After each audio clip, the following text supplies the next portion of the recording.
Hostel పాత భవనం కూలగొట్టి కొత్త భవనం కట్టే నేపథ్యంలో డబ్బులు లేక అందరం హ్యాండ్ లోన్స్ వేసాం.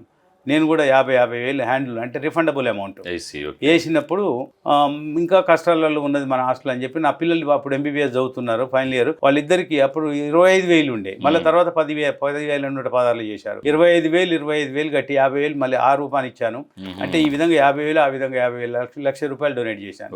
చేసి అందరూ వాపస్ తీసుకుంటే మా గురువులు అచ్చ సత్యనారాయణ గారు, బోలిశెట్టి వీరయ్య గారు, నేను ముగ్గురం మాత్రం మనం తీసుకోవద్దు, హాస్టల్కు డొనేట్ చేద్దామని చెప్పి మా ఫ్యామిలీస్ భార్యల పేరు మీద ధర్మదాతలుగా వాళ్ళని రాసి పేర్లు మళ్ళీ రిఫండ్ తీసుకోలేదు. అలాగే మన హాస్టల్ ఈ ఆత్మగౌరవ భవనాన్ని నిర్మిద్దామన్నప్పుడు నేను 5 లక్షల రూపాయలు డొనేషన్ ఇచ్చాను, వాగ్దానం చేసి ఇమీడియట్ ₹1,00,000 ఇచ్చాను. తర్వాత మన వాళ్ళు సంక్షేమ సమితి అని ఒకటి పెట్టారు, దాంట్లో కూడా మన వాళ్ళు ఎవరన్నా పేదవాళ్ళ ఇబ్బందులు ఉన్నప్పుడు వాళ్ళకు లోన్లు ఇవ్వడానికి సంక్షేమ సమితి, దాంట్లో కూడా నేను నా వైఫ్ ఇద్దరు మెంబర్స్గా జాయిన్ అయ్యాము. అదేవిధంగా ఒకటి బాధల్లో ఉన్న పేదవాళ్ళకి సాయం చేయడానికి ఒక నిధిని ఏర్పాటు చేశాము. ఆ నిధికి కూడా 5 లక్షలు డొనేట్ చేశాను. చేసి ఈ విధంగా నాకు నా పిల్లల్ని నేను చదివించుకొని గొప్పలను చేయటం నా స్వార్థం, నా ఆస్తులు పెంచుకోవటం నా స్వార్థం, కానీ మిగతా వాళ్ళ కోసం సాయం చేయటం అనేది రియల్ సర్వీస్ అనేది నా మైండ్ సెట్.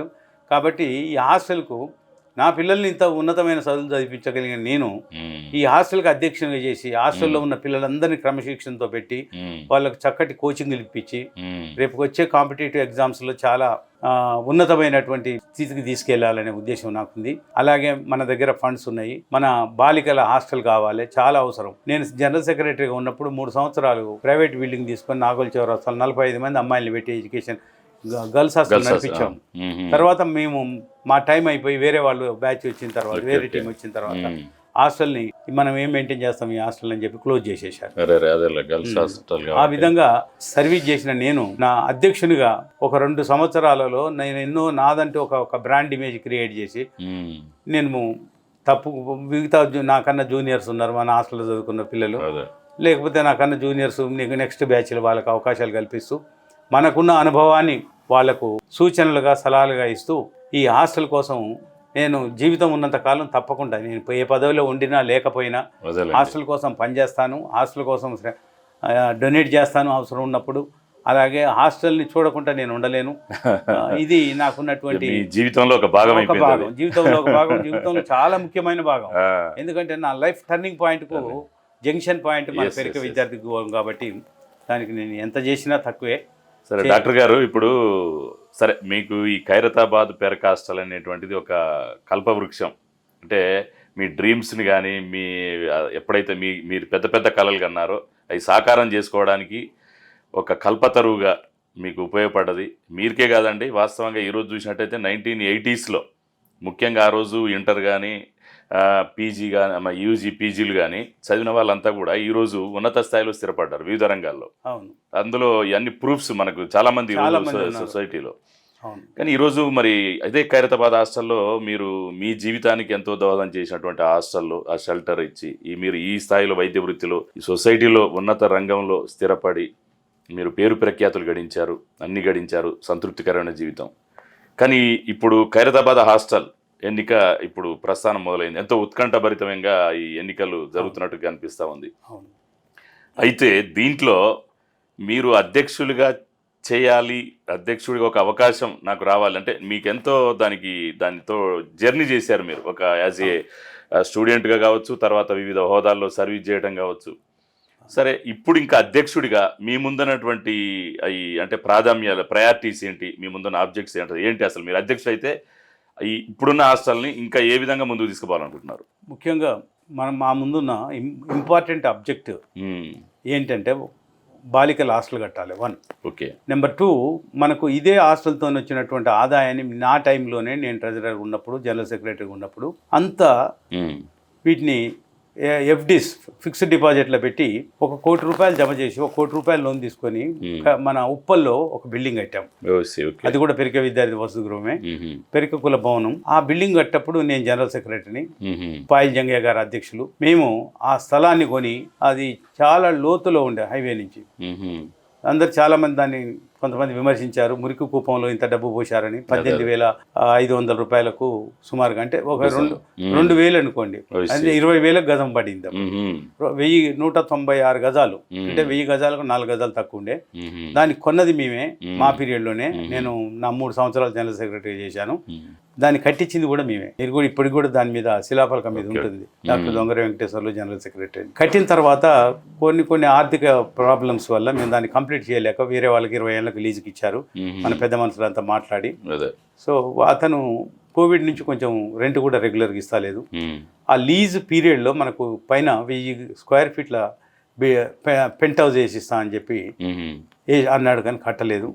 సో ఇవన్నీ రెగ్యులారిటీస్ని కూర్చొని క్షుణ్ణంగా, అదే దాని మీద కూడా ఇప్పుడు డాక్టర్ గారు ఎట్లా ఉందంటే ఉప్పల్ సంబంధించినటువంటి ఆ బిల్డింగ్, దాని లీజ్ అగ్రిమెంట్లు కానీ ఇప్పుడు వచ్చేటువంటి రెంటల్స్ కానీ దాని మీద కొంచెం విమర్శలు ఎక్కువగా వినిపిస్తున్నాయి. అంటే దాన్ని ప్రాపర్గా ఎందుకు చేయలేకపోతున్నారు అన్నట్టు. అంటే అప్పుడున్న ఆర్థిక పరిస్థితుల వల్ల డబ్బు మొబిలైజ్ కాక అతనికి 20 ఏళ్ళకి లీజుకి ఇచ్చిన మాట వాస్తవమే. ఇప్పటికి ఒక 8 సంవత్సరాలు అయిపోయింది, 8-9 సంవత్సరాలు, ఇంకో 10 సంవత్సరాలు ఉంటుంది.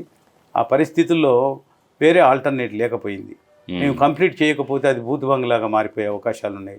అసాంఘిక కార్యకలాపాలు జరుగుతున్నాయి అక్కడ, ఎందుకంటే స్లాబ్లు వేసి పెట్టాం కాబట్టి.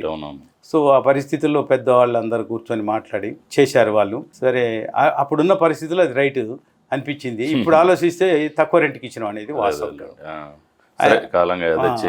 ఇవన్నీ కూడా కొంచెం స్ట్రీమ్ లైన్లోకి తెచ్చే పనులు ఉన్నాయి.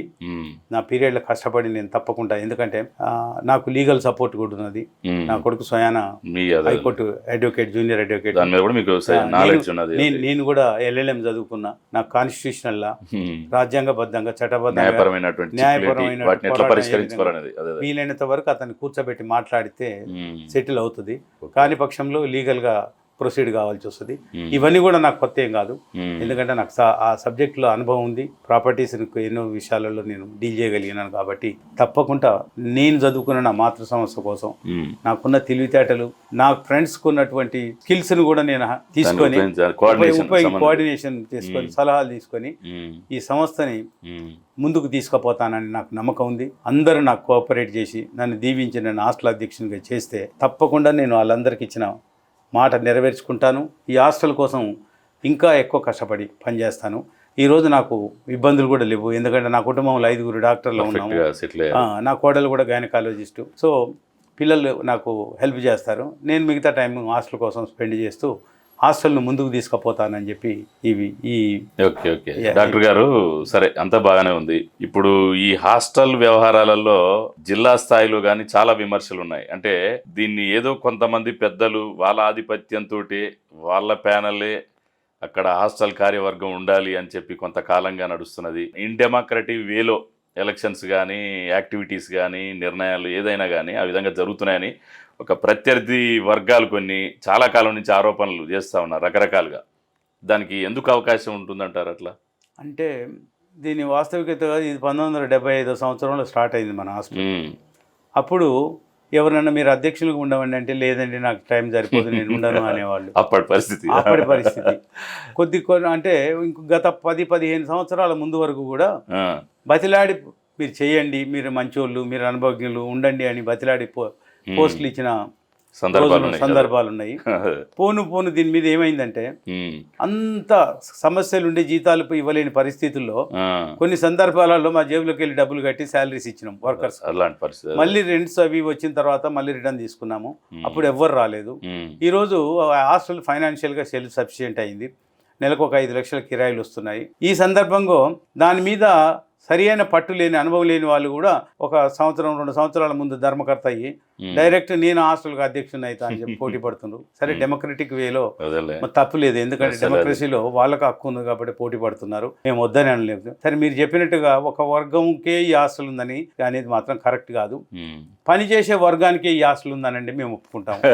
ఎందుకనంటే మార్శెట్టి నారాయణ గారు, అంతకుముందు పత్తిపాక బాలరాజయ్య గారు, ఫస్ట్ ఈ హాస్టల్కు అధ్యక్షులు గోపతి శ్రీరాములు గారు, తర్వాత ఎడమ నరసింహరావు గారు జనరల్ సెక్రటరీ, తర్వాత పత్తిపాక బాలరాజయ్య గారు అధ్యక్షుడు, ఎడమ నరసింహరావు గారు జనరల్ సెక్రటరీ, తర్వాత వచ్చేసి మార్శెట్టి నారాయణ గారు అధ్యక్షులు, తర్వాత సత్యనారాయణ గారు జనరల్ సెక్రటరీ చేశారు, తర్వాత వచ్చేసి బొలిశెట్టి వీరయ్య గారు అధ్యక్షులుగా చేసిండ్రు, తర్వాత ఎడమ నరసింహరావు గారు చేసిండు. అంటే మధ్యన జనరల్ సెక్రటరీ చేసినాక కొంత గ్యాప్ అతను నరసింహరావు గారు కొంచెం ఎందుకో మరి ముందుకు రాలేదు. కాబట్టి అతను అధ్యక్షులు అవటంలో సీరియల్ నెంబర్ వెనకకి వెళ్ళిపోయింది. కానీ ఫౌండర్ ఫస్ట్ జనరల్ సెక్రటరీ ఆయన హాస్టల్కు 12 మంది స్థాపక ధర్మకర్తలలో నరసింహరావు గారు ముఖ్యుడు. సో ఈ విధంగా చేస్తున్న వాళ్ళే వచ్చారు. ఆ పరంపరలో నేను కూడా అందులో వాళ్ళతో వాటి కలిసి పనిచేశాను కాబట్టి ఇక్కడ వర్గమేమీ లేదు. Hello everyone, thank you so much for watching video till the end. ఇలాంటి మరిన్ని సక్సెస్ఫుల్ అండ్ ఇన్స్పిరేషనల్ వీడియోస్ కోసం please subscribe YS cultural creation YouTube channel. మీకు ఇంకేమైనా ఐడియాస్ ఆర్ సజెషన్స్ ఉంటే కామెంట్ సెక్షన్లో కామెంట్ చేయండి. వీడియో నచ్చితే లైక్ చేయండి and please share it with your family and friends. Subscribe button పక్కన చిన్న బెల్ ఐకాన్ ఉంటుంది, అది క్లిక్ చేయండి సో దట్ మీకు వీడియో అప్లోడ్ చేయగానే నోటిఫికేషన్స్ వచ్చేస్తాయి. Thank you so much for supporting us. Keep supporting. Don't forget to subscribe. Bye, take care.